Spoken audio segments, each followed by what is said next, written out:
Saudara, ketika tadi saya mendengar sebuah ungkapan yang sangat sederhana. Memandang tugas sebagai sebuah panggilan. Dan saya sangat tertarik dengan kata-kata, kalau Tuhan sudah menjadikan hidup kita berarti, maka kita pun harus membuat orang lain berarti. Saudara, hidup ini tidak akan berarti kalau kita tidak membuat orang lain berarti. Katakan apa?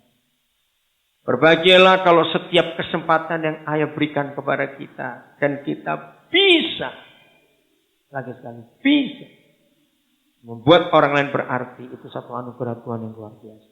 Ketika dunia mendefinisikan apa itu hidup berarti, maaf, ada di antara saudara yang sedang terobsesi akan hal-hal itu, kiranya hari ini saudara berubah.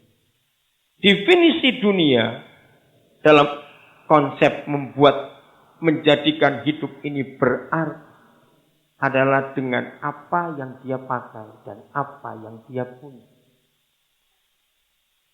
Bukan rahasia lagi kalau dunia menganggap mobilmu kok ganti-ganti Ford tahun 64. Orang mengukur itu. Kenapa rumahmu di Pondok Labu terus kapan pindah ke Pondok Indah? Apakah itu hidup berarti? Sampai kapan kamu pakai berlian imitasi terus? Malu itu suamimu gak bisa memberikan kamu berlian yang asli. Itu definisi dunia tentang hidup berarti. Kenapa sepatumu terus dibaduyut? Mana belimu? Apa begitu? Justru konsep ayah kita enggak seperti itu. Hidup yang berarti justru kalau kita bisa membuat orang lain berarti.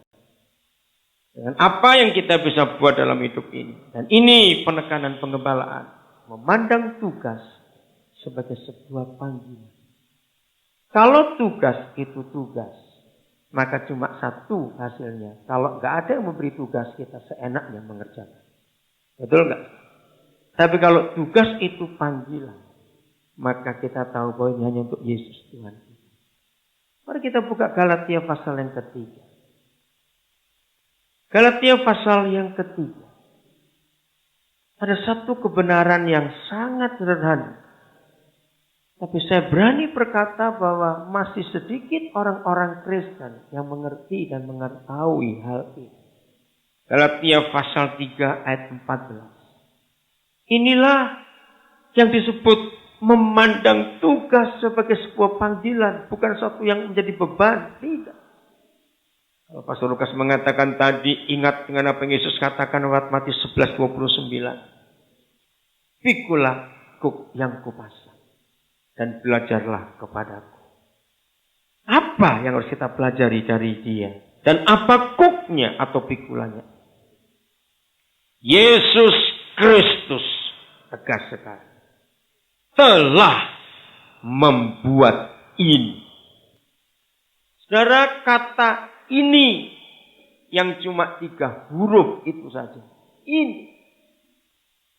Kalau Roh Kudus menerangkan kepada kita, maka kata yang cuma 3 huruf ini akan punya dampak dan arti yang dahsyat dalam hidup kita untuk orang-orang di sekitar. Kata ini.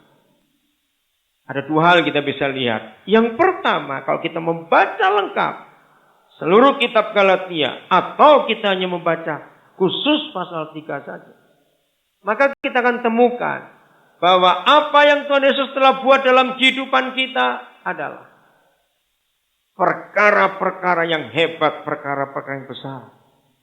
Taurat diubah jadi anugerah, itu inti dari Galatia pasal 3. Tetapi kata ini yang kedua, maka kita percaya bahwa apa saja, besar maupun kecil, yang sudah terjadi dan sedang terjadi dalam hidup kita, mau tidak mau kita harus mengakui bahwa Yesus Kristuslah yang telah membuat semuanya. Enggak ada yang amin. Kalau saudara nggak amin berarti, oh itu karena orang tua saya kaya, oh itu karena pacar saya punya duit, oh itu karena ini, oh itu karena ini. Mari kita periksa dengan tegas. Dari bulan Januari tanggal 1 sampai hari ini, akhir bulan yang ke-7. Saya percaya semua kita sudah mengalami banyak hal dalam hidup. Apa saja, saya ulangi lagi, kecil maupun besar, enak maupun tidak enak, baik maupun tidak baik. Saya tanya lagi, apakah saudara percaya bahwa semua itu Yesus Kristus yang telah membuat? Tidak ada seorang pun di antara kita yang berhak berkata, oh enggak, itu karena aku, itu karena pengalamanku. Aku dulu lulusan Amerika. Kalau saudara berani berkata seperti itu, betapa sombongnya. Saudara, kalau kita tidak pernah mengakui bahwa apa saja yang sudah kita capai, apa saja yang kita sudah miliki, apa saja yang kita bisa dapatkan selama hidup ini, dan kita nggak pernah mengakui bahwa Yesus Kristus yang telah buat ini, betapa sombong yang jahatnya itu. Bagi yang masih nggak percaya, saya buktikan. Tapi jangan marah dulu janjian. Karena percaya nggak kalau binatang itu lebih sehat dari kita? Tuh, saya kok diam. Lihat ayam, sapi, anjing, kuda, semua mereka. Mereka tuh kalau makan nggak pernah dicuci atau direbus dulu, nggak mencret itu. Betul nggak? Kita ini sudah dicuci, direbus, minum aja pakai air khusus, mencret. Oke? Nah, saudara mau sombong apa? Saudara boleh makan food supplement. Saya kalau lihat barang itu tertawa, bisa dibuat warna-warni gitu. Jadi kalau ada orang yang takut mati, setiap hari itu makan tuh kayak makan kacang. Saya kita ini warna-warni, ramai sekali obat itu. Pernah lihat obat yang warna-warni itu? Saya bilang kepada dia, kamu boleh makan obat seperti itu, kamu boleh jaga dirimu sehebat apa. Manusia tetap manusia yang tidak akan kebal terhadap apapun. Binatang itu masih bisa kebal. Amin. Mereka lebih sehat dari kita. Satu kali saya mikir cuma ngomong. Orang kebanyakan makan daging babi bisa stroke. Tapi sampai hari ini kita nggak pernah ketemu babi stroke itu. Loh, pernah mikir nggak? Saya suka mikir gituan. Iya, kenapa ini? Kok bisa kalau dimakan orang stroke kok dia nggak pernah stroke? Ya sama siapa ini? Saya cuma guyon. Satu kali ada seorang saudara paksa saya untuk beli jaket kulit. Saya tidak suka jaket kulit. Yang hobi jaket kulit jangan tersinggung. Saya cuma ngomong. Sayang, jaket kulit itu rata-rata dari kulit sapi. Kita yang pakai jaket kulit masih masuk angin juga. Sapinya kok nggak pernah masuk angin.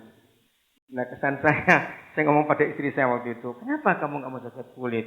Kan itu bagus, memang kok dilihat bagus. Jangan marah ya, saya bilang. Saya ini kalau lihat orang pakai jaket kulit, kok kayak dipeluk sapi. Itu pikiran saya. Maaf yang punya jaket kulit, jangan marah, saya cuma ngomong. Nah, mereka itu nggak pernah masuk angin. Kulitnya kita ambil jadikan jaket kita juga masuk angin. Jadi betapa sehatnya, betapa kuatnya mereka. Nah, dari fakta-fakta ringan, sederhana, tapi ini betul yang kita temukan dalam hidup ini.